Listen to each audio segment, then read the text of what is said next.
Le damos la bienvenida a toda la gente que nos ve y nos sigue a través de las redes sociales. Gracias por venir a su iglesia Villanueva para Denver. Nos encontramos predicando el libro de los Hechos de los Apóstoles y del Espíritu Santo. Es uno de los títulos originales en tantos manuscritos que hay, Hechos de los Apóstoles y del Espíritu Santo. La semana que entra comienzo a dar un resumen. Estamos en el penúltimo capítulo del libro de los Hechos, capítulo 27. Es una porción larga, pero la vamos a cubrir el día de hoy toda. Y a partir de la semana que entra, paralelamente con el capítulo 28, voy a estar dando un resumen general de las bendiciones, las aplicaciones, las enseñanzas que hemos visto a través de este libro tan precioso y que ya llevamos más de un año de recorrido, gracias a Dios. Nos encontramos en el capítulo 27 del libro de los Hechos. Le pido que abra su Biblia en el capítulo 27 del libro de los Hechos y vamos a leer los primeros 20 versos. Los primeros 20 versos es todo un capítulo en donde Pablo ya no está testificando delante de ningún concilio, ni de gobernantes. Ahora es un prisionero que se dirige en un barco a Roma. El Señor Jesús le había profetizado y le había dicho: vas a ir a testificar a Roma delante de reyes, de gobernantes, de gentiles y de toda la gente. Es la última parada de su vida terrenal, Roma, porque lo vamos a ver después de eso, qué sucede en la vida de Pablo. Vamos a leer los primeros 20 versos del capítulo 27, después de haberle testificado a Agripa y a Festo y a los gobernadores. Dice así la palabra de Dios: cuando se decidió que habíamos de navegar para Italia, entregaron a Pablo y a algunos otros presos a un centurión llamado Julio, de la compañía Augusta, y embarcándonos en una nave adrimitena que iba a tocar los puertos de Asia, zarpamos estando con nosotros Aristarco. Tengo que mencionarle que este Aristarco fue uno de los mártires también, de los mártires cristianos que hubo, macedonio de Tesalónica. Al otro día llegamos a Sidón y Julio, tratando humanamente a Pablo, vea cómo Dios usa a los centuriones en varias ocasiones para bendecir al pueblo cristiano. Y Julio, tratando humanamente a Pablo, le permitió que fuese a los amigos para ser atendido por ellos. Y haciéndonos a la vela desde ahí, navegamos a sotavento. Este término sotavento quiere decir con el viento en contra. El tema de hoy quiere decir vientos contrarios, las tormentas de la vida. Esa es la enseñanza que vamos a ver, vientos contrarios, las tormentas de la vida. Navegamos a sotavento de Chipre porque los vientos eran contrarios. Habiendo atravesado el mar frente a Cilicia y Panfilia, arribamos a Mira, ciudad de Licia, y hallando allí el centurión una nave alejandrina que zarpaba para Italia, nos embarcó en ella. Fíjense el cambio de barcos, navegando muchos días despacio y llegando a duras penas frente a Gnido, porque nos impedía el viento. Navegamos a sotavento de Creta y frente a Salmón, y costeándola con dificultad llegamos a un lugar que llaman Buenos Puertos, cerca del cual estaba la ciudad de Lasea. Y habiendo pasado mucho tiempo y siendo ya peligrosa la navegación, por haber pasado ya el ayuno es el día de la expiación en conmemoración del sacrificio vicario de Cristo en la cruz. Esto es principios de octubre, para que usted se vaya ubicando. De octubre, noviembre a marzo estaba prohibida la navegación por los tiempos tan tremendos que había, y por eso nos encontramos en esta situación aquí con Pablo. Pablo les amonestaba, escucha al siervo de Dios, Pablo les amonestaba diciéndoles: varones, veo que la navegación va a ser con perjuicio y mucha pérdida, no solo del cargamento y de la nave, sino también de nuestras personas. Pero el centurión daba más crédito al piloto y al patrón de la nave, al capitán y al patrón de la nave, que a lo que Pablo decía. Y siendo incómodo el puerto para invernar, la mayoría acordó zarpar también de allí, por si pudiesen arribar a Fenice, o sea, seguían en el mar, puerto de Creta que mira al nordeste y sudeste, e invernar allí. Y soplando una brisa del sur, pareciéndoles que ya tenían lo que deseaban, levaron anclas e iban costeando Creta. Pero no mucho después dio contra la nave un viento huracanado llamado Euroclidón, que quiere decir viento del noreste. Y siendo arrebatada la nave y no pudiendo poner proa al viento, nos abandonamos a él y nos dejamos llevar. Y habiendo corrido a sotavento de una pequeña isla llamada Clauda, con dificultad pudimos recoger el esquife. Esquife es el barco que va arriba del barco para bajar, barco que se usa en emergencias. Y una vez subido a bordo, usaron de refuerzos para ceñir la nave y teniendo temor de dar en la sirte, arriaron las velas y quedaron a la deriva. Pero siendo combatidos por una furiosa tempestad, al siguiente día empezaron a alijar y al tercer día con nuestras propias manos arrojamos los aparejos de la nave.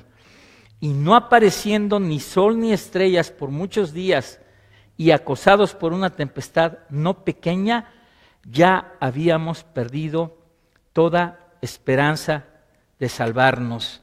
Y bueno, lo que vamos a estudiar y aprender el día de hoy aquí, hermanos, nos recuerda que en la vida hay días hermosos, llenos de luz, brisas bonitas, pero también hay días llenos de nubarrones, donde hay tormentas en la vida que nos roban la paz. Y esta es una enseñanza importante porque estamos viendo algunas familias, algunos familiares que a los niños, y quiero que me comprenda, tratamos de traer balance, les quieren pintar una esfera, un mundo todo de puros colores, y no hay nada de malo en eso, pero hay que prepararnos, hay que prepararlos, ¿verdad? Para las cosas que vienen en la vida. Hay espinas, hay muerte, hay traiciones, hay enfermedad, hay muchas cosas. O sea, no hay miel sin abejas, ni hay flores sin espinas, ¿verdad? Esto es normal. ¿Qué pasa en esta tormenta y cuál es la reacción de Pablo? Ahora, recordemos que Pablo estuvo preso muchas veces, pero estando preso terminó siendo él el guardia. Y cuando estuvo frente a los reyes como prisionero, Pablo terminó siendo el juez de ellos, ¿verdad? Aquí lo vemos en un barco como prisionero. Escuche, como prisionero, y ahorita lo vamos a ver, que se convierte en el capitán del barco, Pablo. Por la gracia de Dios y por el liderazgo que tenía este hombre tan grande y por la sabiduría que Dios le había dado, Pablo literalmente se convierte en el capitán de la nave. Está en medio de una tormenta al mar y Pablo se sentía seguro, y aquí viene la primera enseñanza, hermano, porque sabía que el Señor también se había embarcado con él. O sea, esa es la clave del cristiano, el saber que todo lo que pasa en nuestra vida, ahí tenemos al Señor. Por eso es tan importante, ahora que estamos estudiando el libro de Efesios, que los dos fundamentos, los dos pilares, si usted quiere decirlo así, es el estudio de la palabra de Dios y mi relación personal con Cristo. Y esas dos cosas van a hacer que no sea yo llevado por ningún viento de doctrina, que no me engañe la gente. Va a ser posible que yo me pueda relacionar con mis hermanos, tener unidad en la iglesia, caminar en armonía, porque estudio la palabra de Dios y tengo una relación con Cristo. Y obviamente la oración ahí es fundamental, ¿verdad? Entonces, qué importante es que el Señor esté con nosotros durante las tormentas de la vida. Mire, nos han dicho a Sandrita y a mí, y lo digo con mucho respeto, y casi siempre que hablo de Sandrita no está, y qué bueno. Le echo, sí, no piense mal, ¿eh? Entonces, nos han preguntado, nos conocimos en el 72, imagínense. Yo sé que para muchos es mandarlo al siglo pasado, ¿verdad? Ella tenía 12 años y yo 16. Imagínense cómo nos une Dios desde chiquititos a través de una pelota de ping-pong. Y cuando me preguntan, ¿cuál ha sido el éxito de tu matrimonio, hermano? Esto es importante porque la experiencia de las personas que tenemos más años, pues hay que valorarla. ¿Cuál ha sido el éxito de su matrimonio? Y podríamos aquí dar un curso de comunicación, libertad, en fin, todas esas cosas. Pero escúcheme porque tiene que ver con el tema de hoy. Esto es importante. Qué preciosos momentos hemos pasado, pero eso no ha sido. Ha sido las tormentas por las cuales hemos pasado juntos de la mano, lo que ha hecho que nuestro amor sea como es. O sea, ahí en medio de las tormentas, de la mano de mi esposa, Ahí yo he descubierto su ser, yo he descubierto su fortaleza, su pureza, su fidelidad, y ella igual que yo, hermano. Fíjese qué tremendo, porque todos con un coco en Cancún somos maravillosos, pero cuando la cosa está, tú quieres conocer verdaderamente una persona en medio de una crisis, en medio de una tormenta, en medio de una tribulación. Lo voy a mencionar porque por ahí vi al Josh, el miércoles tuve el privilegio de oficiar el funeral de un hermano, don Guillermo Medina Moreno, y a mí me pareció precioso el funeral, toda la familia, todos los hijos, las hijas, los nietos, todos testificando de Cristo. El legado que les dejó este señor a todos con la palabra de Dios, ¿verdad? Y qué bueno que lo pudimos hacer. Entonces, ni la muerte, hermano, ni la muerte siendo cristianos impide que nosotros verdaderamente le demos la gloria al Señor. Entonces, ya vimos que el Señor es importante que esté junto a nosotros en las tormentas de la vida. Y hoy con la meteorología, pues podemos tomar precauciones. Cuando vienen los huracanes, hablan y dicen, empiezan a evacuar. Y aún así hay pérdidas grandes, Pero hay tormentas que no avisan, hermano, en la vida. Hay tormentas que no avisan. Ahorita vamos a ver algún tipo de tormentas. Y si no estamos preparados, sí, nos pueden afectar enormemente, ¿verdad? Descubramos pues cómo navegar en un barco que se dirige hacia la tormenta y cómo salir de la tormenta. Escuche el primer principio. Algunas veces las tormentas de la vida son a causa de nuestras malas decisiones que tomamos, de no escuchar la voz de Dios. En este caso no están escuchando a Pablo. Pablo les está diciendo, cuidado. Pablo ya había sido náufrago de 3, dice en 2 Corintios, que él 3 veces había naufragado a punto de morirse, o sea, tenía gran experiencia, era un líder, Dios le hablaba, era el siervo de Dios, y dice que los pasajeros, el capitán, el centurión, el dueño, no le hicieron caso y tomaron las decisiones incorrectas. Entonces, vamos a hacer la analogía a nuestra vida. Tormentas a veces vienen en la vida por las malas decisiones que tomamos. Y ese nada más. Y ahorita vamos a ver algunos ejemplos, ¿verdad? Dice ahí en el verso 9 y 10 que habiendo pasado mucho tiempo y siendo ya peligrosa la navegación por haber pasado el ayuno, Pablo les amonestaba, o sea, les decía, varones, veo que la navegación va a ser con prejuicio y mucha pérdida, no solo el cargamento y la nave, sino también de nuestras personas, pero no escucharon la voz de Dios. O sea, la advertencia de Pablo era muy clara, como hombre de Dios, como profeta de Dios y como una persona con gran experiencia, porque ya había vivido lo que es ser un náufrago, ¿verdad? Pablo tenía un radar espiritual, escúcheme, un radar espiritual, y él ya había identificado un eminente peligro en la distancia, ¿verdad? En la distancia que venía. Y tal vez muchos de nosotros nos consideremos expertos en los mares de la vida. Tal vez muchos digamos, no, pues ya me las sé todas. Pero recuerde que el dueño de las tempestades es Dios, no nosotros. Y en este pasaje vemos cómo los hombres, repito, le dan más crédito, o sea, la enseñanza es a la sabiduría humana que escuchar la voz de Dios. Así que no resulta extraño que a veces seamos arrastrados hacia el ojo del huracán por nuestras propias malas decisiones. Mire, a veces viene la gente y les apreciamos eso, porque ni somos consejeros profesionales, pero gracias a Dios usamos la palabra de Dios. Y esta es palabra de vida, aquí hay verdad absoluta. Y usamos la palabra de Dios. Vienen a pedir consejería y muchas veces, y esto le pasa a toda la gente, vienen a que les diga uno lo que quieran oír nada más, hermano. Y venimos aquí a la palabra de Dios y de veras, o sea, para que escuches lo que Dios tiene para tu vida, hermano. Eso es lo importante, ¿verdad? Que escuches lo que Dios tiene para tu vida. Así es que hay que oír primero la voz de Dios antes que seguir el consejo de los hombres. Y aquí es amplísimo, ¿verdad? El asunto de cómo escuchar la voz de Dios. Entonces la embarcación de Pablo se dirigía a este Euroclidón, que es un viento, un huracán del noreste. Y este huracán atacó por todos lados, estaba yo leyendo los comentarios, ¿sí? Y perdieron toda la esperanza ya de salvarse. Déjeme darle algunos ejemplos de algunas decisiones importantes en la vida acerca de este tema de las tormentas. En el área financiera, por ejemplo, ¿cuál es el elemento más importante que usted considera en una situación de finanzas? O lo voy a poner así, de cambio de estado, me ofrecen un mejor trabajo en otro lado, voy a tener más dinero en Montana, en Idaho, no lo sé, una casa más grande, más coches, y de veras, qué bueno que Dios te bendiga con eso, ¿verdad? Pero tienes que considerar otros elementos, ¿verdad?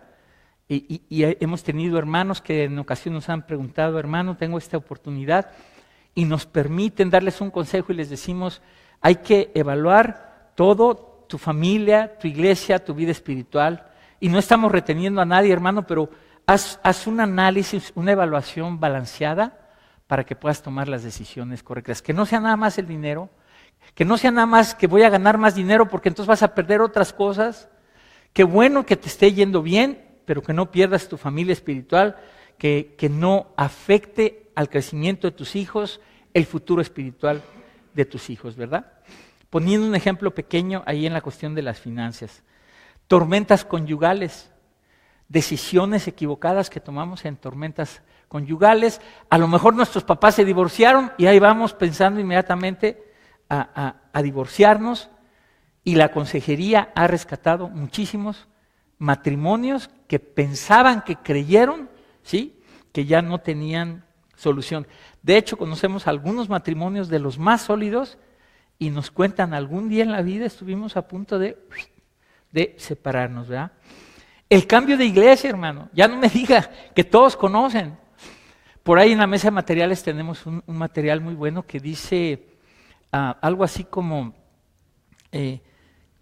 ¿cuándo debo yo de moverme de una iglesia? Algo así, ¿verdad? Viene el tema, y conocemos decenas de historias de gente que ha tomado malas decisiones. Escúcheme, ya sea al no decidir salirse de un lugar nocivo y que le está haciendo daño, y todavía no nos explicamos por qué no se sale de ahí la gente, y en muchas ocasiones los amedrentan, los manipulan, los maldicen. Por ahí tengo un CD muy bueno que se llama Líderes que maldicen a las ovejas 1 y 2, y ahí los vamos a tener ya pronto en la mesa de materiales, donde los líderes, líderes malos desde luego, para que no se les vaya la gente, los maldicen y le dicen, si te vas de la iglesia, y ahí vienen las maldiciones de Deuteronomio 28 y quién sabe cuánta cosa le echan, ¿verdad? Y la gente vive atemorizada. Entonces, ya sea porque no tomas una decisión correcta, o porque no conoces qué elementos realmente ver para decidir a dónde vas a ir a una iglesia sana, qué elementos debes de considerar, y qué bonito que haya una alabanza bien bonita, qué bonito que haya un edificio bonito, qué bueno es que el predicador sea pues chistoso y cuente chistes y todo eso, pero lo primero, ¿verdad?, que sea cristocéntrico, o sea, que se enseñe la palabra de Dios. Y ahí está el Yoshi, me dio muchísimo gusto, hijo, muchísimo gusto que Javier y Guillermo me dijeron, vamos ahí porque ahí se enseña la palabra de Dios, y por eso venía tu abuelito también, dijo, aquí, y gracias a Dios por ello, ¿verdad? Entonces, en este primer punto, hermano, no manejes tu tormenta solo. No manejes tu tormenta solo. Acude a Dios primero. Antes de hablarle a tu comadre, antes de hablarle al compadre, antes de hablarle a mi primo y ver qué hago, acude a Dios primero. Mire lo que dice Proverbios 3, versos 5 y 6.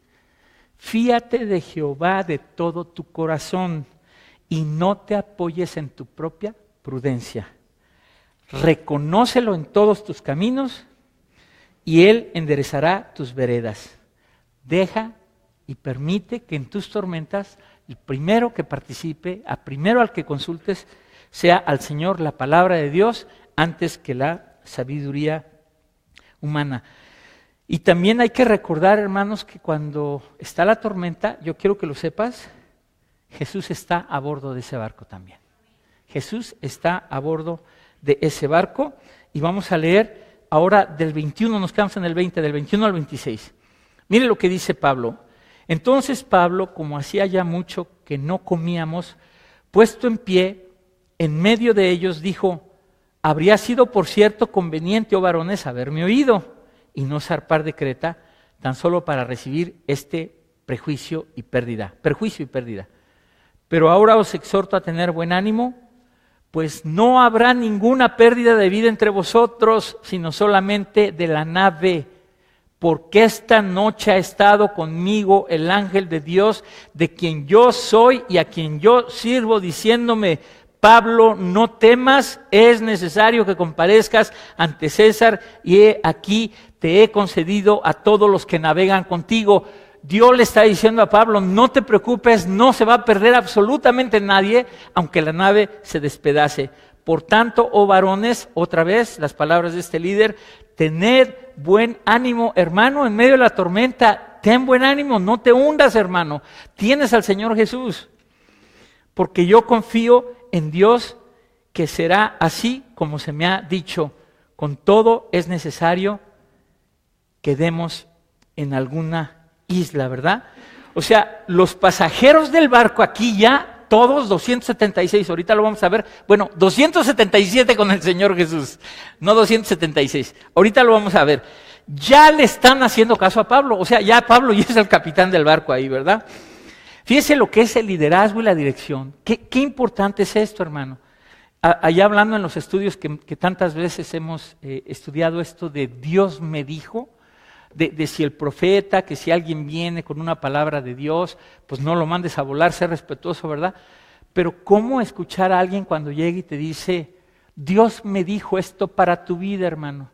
Y hay varios elementos que hay que considerar, siempre y cuando, obviamente, que esté fundado en la palabra de Dios y que llene una necesidad que verdaderamente tú traías. Y alguien que no sabe, un hermano, una hermana, llega con la Biblia y te dice: hermano, Dios me da esta palabra para ti. Y esa palabra llena esa necesidad que tú has tenido desde tiempo. Y lo más importante con relación a este punto: ¿quién te lo está diciendo? ¿Quién te lo está diciendo? El valor de un líder que tiene ya un legado, años ya consolidado, y que a través de los años tú has visto que es alguien que verdaderamente no dice las cosas por sus emociones, sino verdaderamente usa la palabra de Dios, ¿verdad? Entonces, Pablo aquí ya está siendo el líder de la nave, y ya los 276 pasajeros se dan cuenta que este hombre tiene algo distinto, ¿verdad? Y aquí hay otra enseñanza maravillosa, hermano. Lo que te hace diferente, y yo quiero que tú lo sepas, hermano, hermana, que tú me escuchas, Jessica, Laurita, Valentín, Karen, todos ustedes, yo quiero que ustedes lo sepan. Tu confianza en el Señor, lo que tú eres, lo que tú tienes, hermano, es tan valioso. La gente puede ver esa luz en ti, hermano. No hay nada como que tú tengas la seguridad de quién eres en Cristo. Esto es importante. Yo tengo alumnos de ping pong, y ayer le decía a un alumno que me llegó de Panamá, que va a estar aquí 3 meses, y me dice: algo me falta, y le digo: confianza en ti mismo. No hay nada más grande en el deporte o en la vida que tener confianza. O sea, tú hazte la pregunta: yo soy Francisco Méndez, ¿quién es Francisco Méndez? Tú hazte la pregunta: tú, Jorgito, ¿quién es Jorge Mendoza? No te vayas a quedar viendo en el espejo media hora, y tengo bigote. ¿Quién es Jorge? O sea, ¿qué imagen tenemos de nosotros mismos, hermano? No estamos hablando de algo malo, de un orgullo negativo, no. Estamos hablando de una autoestima sana, que en el libro de Efesios dice: en Cristo yo soy esto. ¿Quién eres en Cristo? Y esto es importantísimo, porque yo te invito a que la gente vea la luz que brilla dentro de ti, esa luz de Cristo, hermano. En donde sea, en tu trabajo, en el vecindario, entre tu familia, que la gente pueda ver ese valor dentro de ti, por la manera en que vives, por la manera en que te conduces, por la sabiduría con la que tú hablas. Hermano, yo no sabía nada en la vida. Yo me peleaba a mí la gente no me quería oír, hermano. Y ahora los únicos que no me quieren oír son mis hijos y mi esposa, que me dicen: te damos $20 si te callas 10 minutos, papá. Le digo: súbale a 50 y ahí le pensamos. Imagínense nada más, y ahora la gente viene a escuchar la palabra de Dios, que la gente pueda ver esa luz que hay dentro de ti, que la gente pueda tener esperanza al ver cómo brilla la luz de Cristo en nuestras vidas. Estudiamos el libro de Daniel hace algunos años. Lo que Daniel hizo fue tan grande, hermano, en donde él estaba cautivo desde los 16 años. Posiblemente los castraban, posiblemente. y sus convicciones nunca dejaron de ser sólidas, inquebrantables. Bendijo las vidas de todo el imperio de Babilonia. Cada que llegaba un nuevo emperador, veían las memorias y veían Daniel, tráiganselo. No hay nadie como Daniel. Posiblemente Nabucodonosor se convirtió gracias a Daniel. Y yo quiero que tú pienses en donde tú estás, no importa si es el trabajo del mundo, el vecindario, yo no sé dónde trabajes, ahí Dios te puede usar como Daniel y ahí tú puedes ser una antorcha donde brille la luz de Cristo y puedas testificar a la gente, ¿verdad? Esto es importante también, esta enseñanza, que la gente vea brillar la luz de Cristo en ti. Entonces, ya habían perdido todas las esperanzas de vivir y Pablo les levanta la moral. Y por ahí en los naufragios verdaderos que ha habido, casi siempre es gracias al liderazgo de alguien que empieza a luchar contra, tú sabes, toda la gente que empieza, no, nos vamos a ahogar y que no sé qué, y alguien lo saca adelante y Pablo se presenta en medio de ellos para levantarles la moral. Les dijo, nadie va a perecer, salvados por el líder. Y aquí viene otra enseñanza, hermano. Las tormentas que nos llegan en la vida son una extraordinaria oportunidad. Velo así, hermano. Son una extraordinaria oportunidad para traer consuelo y esperanza a quien esté pasando por ellas. Sobre todo a los que están llenos de temor, ¿verdad? Porque tienes a Jesús. Son una extraordinaria oportunidad para testificar. Y aquí vemos que hay una aparición celestial. Lucas nos dice que el total de la tripulación eran 276 personas en el verso 37, pero sabemos que iba el Señor Jesús, ¿verdad? Viendo comentarios, unos dicen que sí, otros que era un ángel. No importa, de las dos maneras, creemos que es el Señor Jesucristo, este ángel que se le aparece y que Pablo dice, tuve una reunión con él en la noche y me ratificó que ninguno de ustedes iba a perecer en medio de la tormenta, hermano. Y cuando el Señor está presente en el barco, no importa si hay pérdidas materiales, pero pérdidas espirituales de ninguna manera, ¿verdad? Le dijo el ángel de Dios, no temas. Y qué increíble, fíjese las estadísticas, qué increíble que esta palabra no temas, llámele usted si quiere coincidencia, que por ahí dicen que en el hebreo no existe la palabra coincidencia. 365 veces aparece en la Biblia, no temas, 365. Una por día para que no le saque a nada. 365 veces aparece el término en la Biblia, no temas, ¿verdad? Esto es importante. ¿No es curioso, no es tremendo esto? Y esta confianza la da el mismo Señor Jesús, ¿verdad? Ahora, hay otra cosa y vamos a leerla a partir del 27. Sueltan las anclas, ahorita vamos a ver una analogía y enseñanza espiritual. Desde el verso 27 en adelante, venida la 14ª noche y siendo llevados a través del mar Adriático, a la medianoche los marineros sospecharon que estaban cerca de tierra y echando la sonda, estamos hablando del año 70 después de Cristo, imagínense, echando la sonda hallaron 20 brazas y pasando un poco más adelante, volviendo a echar la sonda, hallaron 15 brazas, o sea, iban acercándose cada vez más a tierra. Y temiendo dar en escollos, echaron 4 anclas por la popa y ansiaban que se hiciese de día. Entonces los marineros procuraron huir de la nave y echando el esquife, el barco de emergencias al mar, aparentaban como que querían largar las anclas de proa. Pero Pablo dijo al centurión y a los soldados, si estos no permanecen en la nave, vosotros no podéis salvaros. Entonces los soldados cortaron las amarras del esquife, ahora sí le hacían caso a Pablo, y lo dejaron perderse.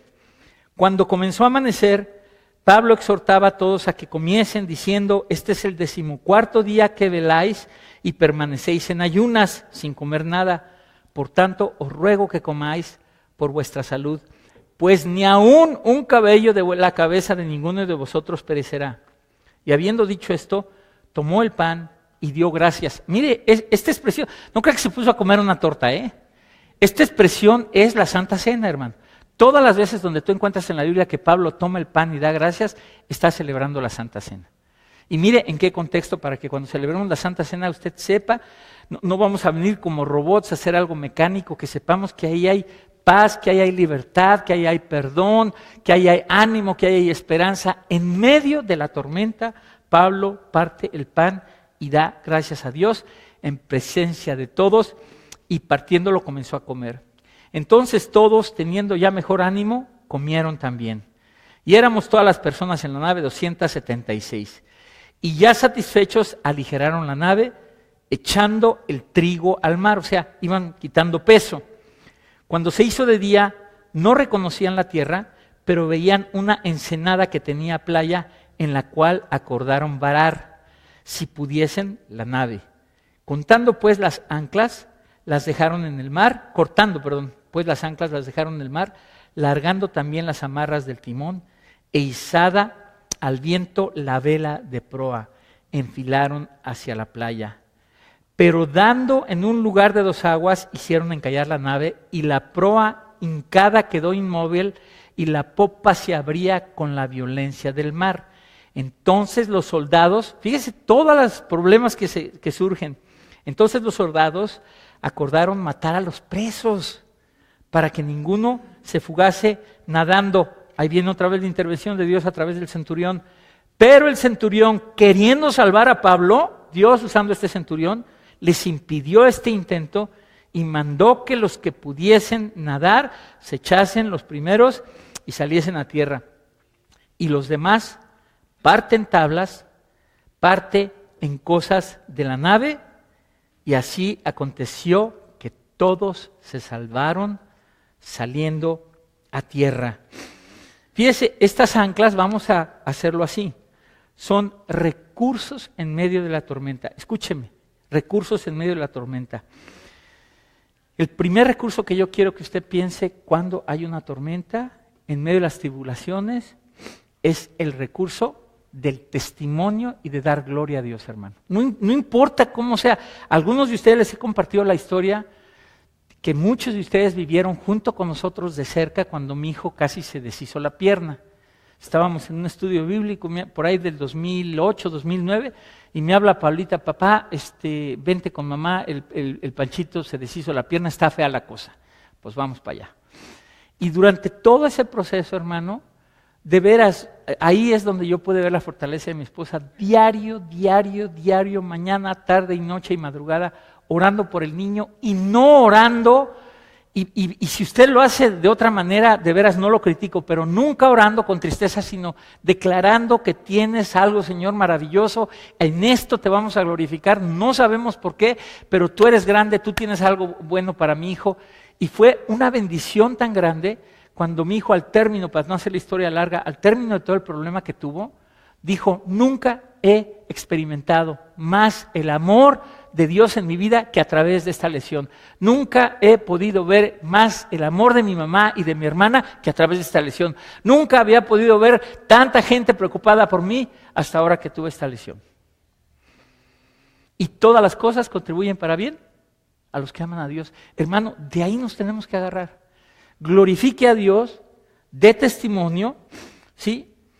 Y olvídese, ahora sí que olvídese, aunque la realidad le esté diciendo ahí el problema, usted: Señor, tú dices aquí que todas las cosas contribuyen para mi bien, y yo voy a confiar en ti. Yo no lo sé, no sé por qué estás haciendo esto, a lo mejor nunca lo llego a saber, a lo mejor después me lo dices, pero yo sé que tú tienes algo para mí, tienes un propósito en mi vida, y tenemos que aprender a glorificar a Dios en medio de las tormentas, hermano.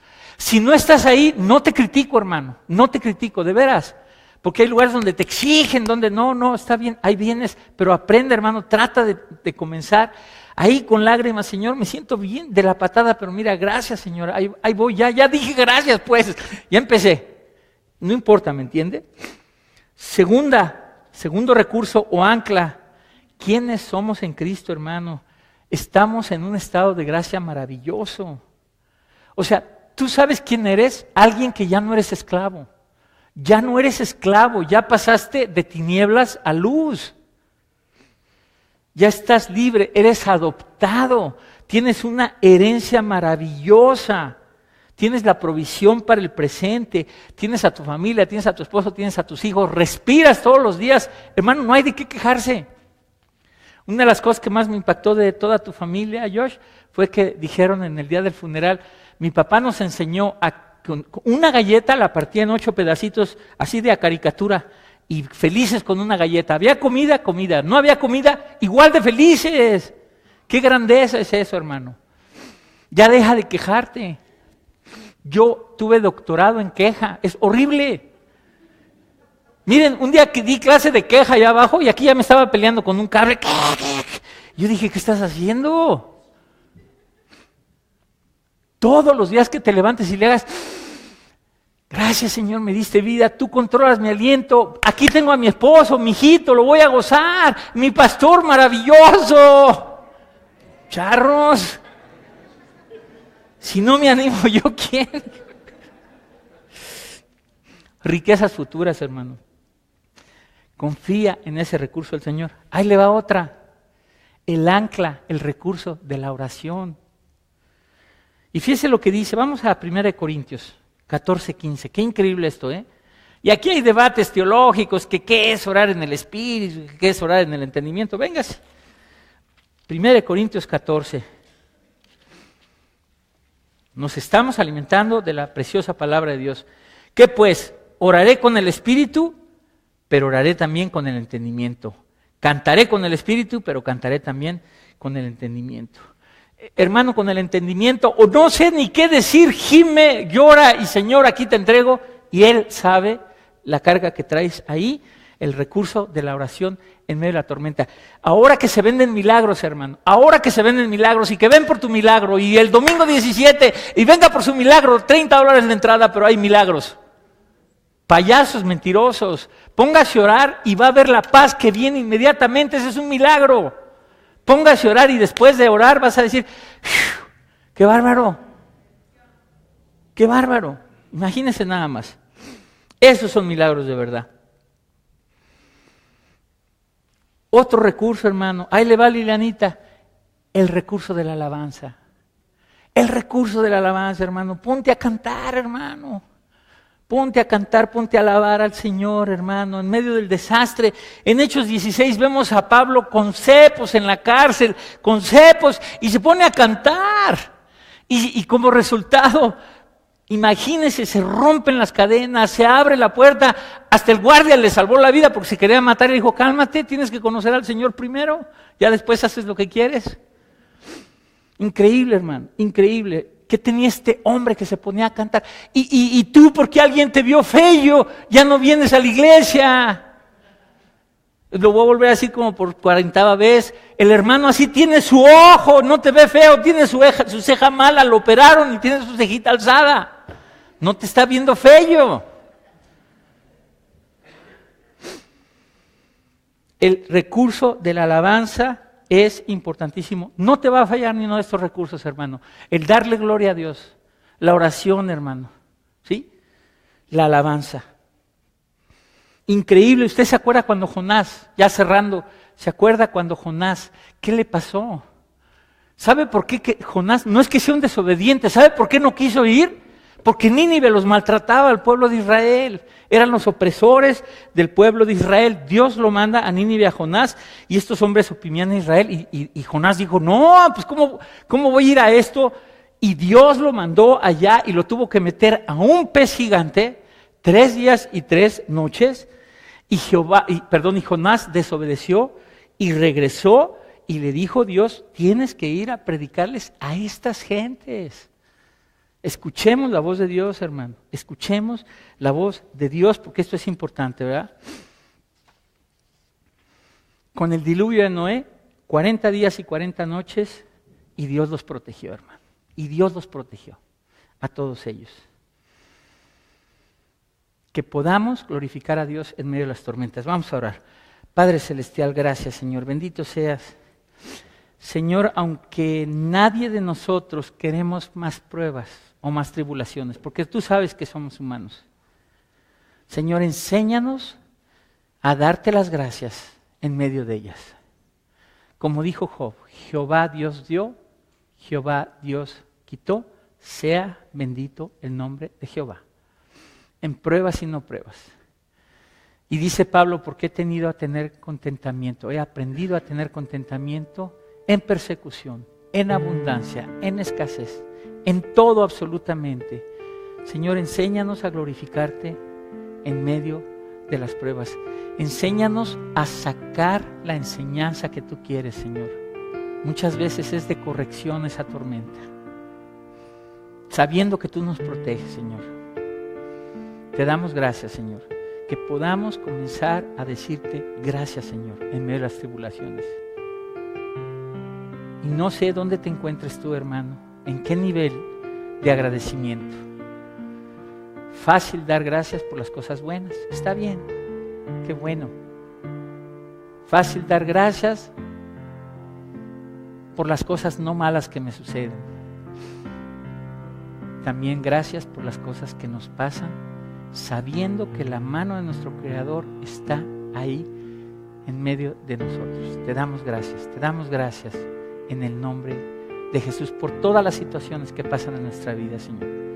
Enséñanos a sacarle provecho, Señor, sabiendo que cada vez somos más fuertes para enfrentar las que vienen, Señor. Gracias te damos y sabemos que tú estás en control de todo, Señor, absolutamente de todo, y que ni un cabello de nuestra cabeza va a perecer. Te damos las gracias en el nombre de Jesús. Amén y amén. Gracias, hermanos, que Dios me los bendiga. No deje de darle una palabra de aliento a alguien.